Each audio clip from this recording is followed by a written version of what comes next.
জীবনের সেরা ভার্সন হতে চান? খুঁজছেন মোটিভেশনাল স্পিকারদের লেকচার? অথচ মডার্ন গুরুদের চেয়েও পাওয়ারফুল সেলফ ডেভেলপমেন্ট গাইডলাইন লুকিয়ে আছে ১৪০০ বছর আগের একজনের জীবনীতে। ১. 5 AM ক্লাব। রবিন শর্মা আজ যা বলছেন, রাসূল সাল্লাল্লাহু আলাইহি ওয়াসাল্লাম তা ১৪০০ বছর আগেই প্র্যাকটিস করেছেন। ফজর আর তাহাজ্জুদ হল ultimate morning routine. ২. Deep focus. রাসূল সাল্লাল্লাহু আলাইহি ওয়াসাল্লাম কথা বলার সময় পুরো শরীর ঘুরিয়ে তাকাতেন।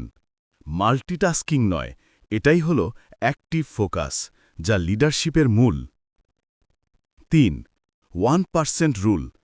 জেমস ক্লিয়ারের বহু আগে রাসূল সাল্লাল্লাহু আলাইহি ওয়াসাল্লাম বলেছেন, আল্লাহর কাছে সেই কাজই প্রিয় যা অল্প হলেও নিয়মিত করা হয়।